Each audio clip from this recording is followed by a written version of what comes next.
Bonjour les amis, deux petits préambules. D'abord, merci à tous ceux qui regardent les vidéos tous les jours et qui laissent de nombreux commentaires, des centaines, parfois des milliers. Si je n'y réponds pas, ne voyez pas de l'arrogance, de l'insolence ou du mépris, c'est simplement que je n'en ai pas le temps. Et malgré tout, j'écoute les récriminations, puisque certains m'ont fait savoir qu'il y avait longtemps qu'ils n'avaient pas vu mon bar. Je leur donne donc satisfaction. Revoilà donc mon bar dont je vous avais privé depuis un bout de temps, c'est vrai.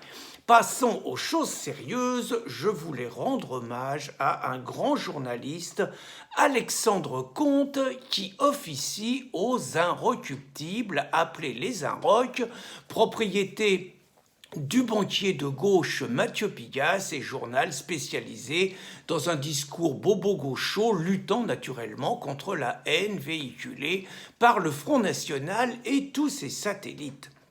Je veux rendre hommage à Alexandre Comte parce que, sauvagement agressé il y a 2 jours dans les rues de Paris, dans un petit parc, je trouve que son attitude et sa réaction est d'une dignité et d'une exemplarité que je voulais vous faire partager. Et là, vraiment, je tire mon chapeau et je rends hommage à ce journaliste. Donc, il nous raconte qu'il est 18h, qu'il se dirige vers Saint-Lazare à côté de chez lui, donc il habite dans un beau quartier de Paris, qu'il prend un raccourci pour passer par un petit parc dont il a l'habitude. Il nous raconte ça sur un thread. Alors, moi, je ne savais pas ce que c'était un thread. C'est une accumulation de tweets parce qu'il n'y a pas assez de signes et donc ça permet de raconter un petit feuilleton sur Twitter. Voilà, je vous ai appris quelque chose et j'ai appris quelque chose. Donc voilà ce qui se passe. Donc, bizarrement, alors qu'il n'est que 18h, je remarque que le parc s'est vidé de ses habituelles familles.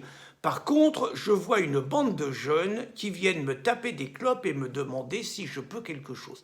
Là, déjà, je trouve qu'il est bien, Alexandre, parce que une bande de jeunes, il dit pas l'origine, parce que c'est clair, les racistes, ceux qui font des amalgames sans arrêt, ils pourraient penser que c'est des jeunes d'Europe du Nord, que c'est des Scandinaves, comme souvent on les accuse. Donc lui, il dit rien, il dit simplement de jeunes. Déjà, je trouve que c'est une prudence, une pudeur et tout qui lui fait honneur. Il continue son thread donc. Je dis que non, donc si je peux quelque chose, je dis que non. Poliment, bon oui quand même. Je traverse le parc et là, un mec m'interpelle et me demande si je voulais lui sucer la teub. Je décline, mais poliment, c'est bien. Réaction, il me pousse, je tombe et il commence à me bourrer de coups de poing dans la tête. Alors là, quand même, moi je trouve qu'Alexandre, il est violent dans sa réaction. Parce que, bon, le mec, c'est clair que, à mon avis, il a beaucoup souffert, il vient de loin, et il a une carence affective, il a besoin d'amour, il a besoin de chaleur, il a besoin de montrer qu'on l'aime, qu'on s'intéresse à lui. D'où la demande, certes exprimée un peu crûment, veux-tu lui sucer la teub? Et je trouve que la réaction d'Alexandre, elle est peut-être un peu raciste, voire un peu homophobe quand même, parce que bon, qu'est-ce que ça lui coûtait de donner satisfaction, tout le monde était content. Là, je trouve quand même Alexandre, il a été un peu léger. Je continue le récit, donc on en est, il commence à me bourrer des coups de poing dans la tête. Au début, choqué, je pense que le mec est fou. Et je n'arrête pas de parler tout en me prenant des patates. Au bout d'un moment, je finis par répliquer. Je pense prendre le dessus, mais là, 3 autres mecs arrivent, dont un me cloue au sol. Alors là, il est formidable, Alexandre, parce que, si je comprends bien ce qu'il dit, il peut pas envisager que le mec qui l'agresse, il l'agresse pour une raison sordide, pour le dépouiller, pour tout ça. Il ne peut imaginer que le mec qui l'agresse, c'est un fou, donc un déséquilibré, comme disent tous ses collègues dans certaines circonstances. Déjà, je trouve que c'est bien, il n'a pas des préjugés, Alexandre. Ça, je trouve que c'est bien. Mais je continue, donc il se fait patater la gueule, si je comprends bien, il en prend plein la gueule, mais il il ne répond pas tout de suite. Il essaye de discuter avec son agresseur. Alors ça, c'est vraiment beau. Le mec lui bousille la gueule, lui pète la gueule et tout, mais il répond pas. Il essaye de le raisonner, il essaye de lui dire « Frère, laisse-moi te parler, tu exprimes mal ta violence, je suis ton ami, je suis de ton côté, je fais partie de ceux qui favorisent ta venue. Arrête de taper sur un collègue, sur un ami et tout. Tourne ta violence vers autre chose. » Et c'est seulement après s'être rendu compte que ça ne marchait pas qu'il commence à répliquer et que finalement il prend le dessus. Donc s'il avait cédé bestialement à ses pulsions, il aurait étalé l'autre tout de suite, il n'aurait pas pris des coups. Mais il n'est pas comme ça, Alexandre. Donc il se retrouve au sol. Et donc là, ça devient moins drôle. Commencent alors les coups de pied au visage et dans le ventre et l'incapacité de reprendre le dessus. Bah ouais, à 3 contre 1, qui te latte la gueule, c'est pas facile. J'ai fini par perdre conscience. Ça continue. Soudain, il fait nuit, une lampe torche me réveille, ce sont les flics.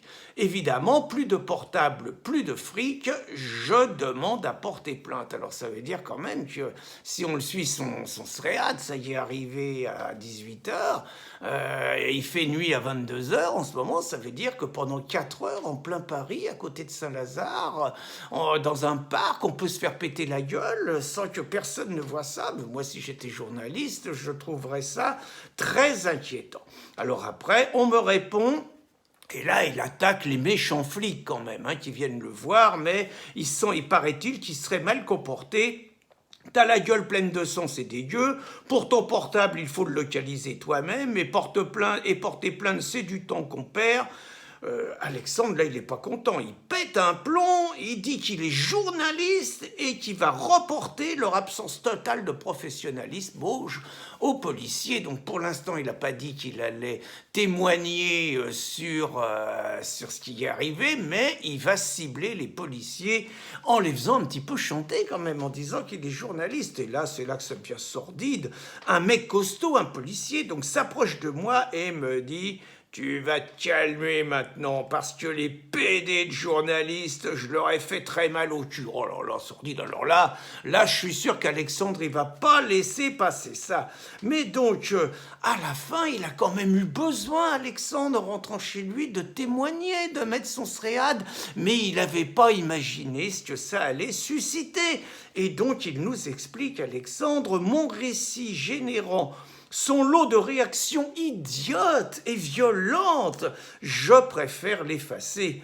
Merci 1000 fois pour tous les gentils messages de soutien qui, heureusement, se sont révélés bien plus nombreux. Alors là, je comprends pas. S'il a reçu des messages de soutien bien plus nombreux, je comprends pas pourquoi il a tout effacé alors qu'il y avait quelques messages sans doute un peu nauséeux.